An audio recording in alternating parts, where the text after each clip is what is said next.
Hey guys, it's Eclipse, and in today's video I'm going to be ranking Royale Reloaded Anomalous, which is created by the amazing creator X Empire, which I highly recommend you go check them out in the description down below. They have some amazing maps that you've seen across the videos on the channel.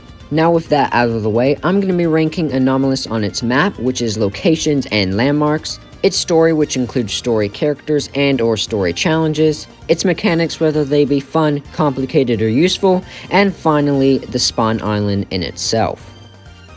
Royale Reloaded Anomalous is a continuation of Royale Reloaded, with some locations and landmarks returning, but on an entirely new map.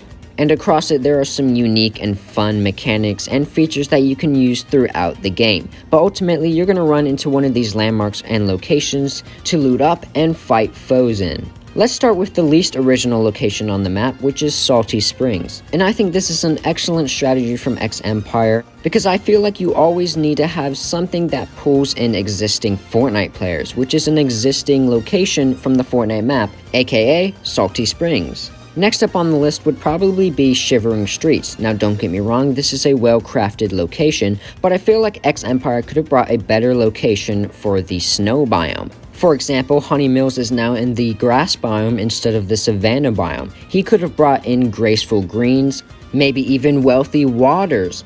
But those are just ideas, and I think Shivering Streets fits in perfectly in the snow biome. Now let's move on to another biome, which is the savanna. And there's actually 2 savanna biomes on the map now instead of 1, which is another great idea from X Empire. He brought along his most popular and unique aspect of Royale Reloaded and doubled it. Now there's still some common locations on the map like Beefy Burbs, but there's still some unique aspects to it, like how he combined props and building pieces to make the houses. I also have to say X Empire did a wonderful job at creating the snow biome. He used modular terrain pieces and scattered them across the biome, which I don't think many have seen in mini BRs or creative maps in general. Now one location caught me by surprise, which is Frosty Films. I thought this was going to be a risky Reels-esque location, but it was way better than I thought it could ever be. I also appreciate X Empire's hard work and dedication for the landmarks across the map. I feel like a lot of creators don't put in enough work for landmarks, but I feel like these landmarks are Fortnite level landmarks with the appreciation that he put into all the locations across the map.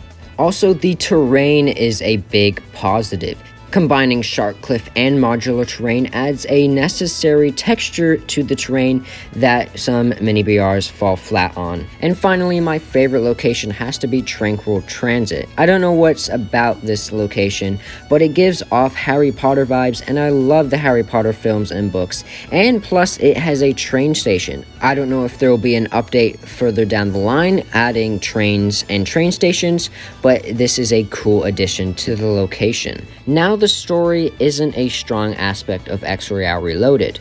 Just recently, there is an in-game event called Divided that gave a little bit of this story to us players and shown off some characters. But I feel like there's still a lack of characters that pushes forward map updates. I feel like Royale Reloaded just updates the map because it needs to, instead of has to because of the story pushing it forward. With that said, there are some story locations called Anomalies across the map that have brought back locations from Royale Reloaded, which is a great idea to bring back existing locations, but we've seen people do that a bunch of times now. There are some small mechanics across the map, but the prominent one is called Spire Guardian Tribute, where you can pay tribute to the Spire Guardians on the map, and it gives you Spire Guardian mythic weapons.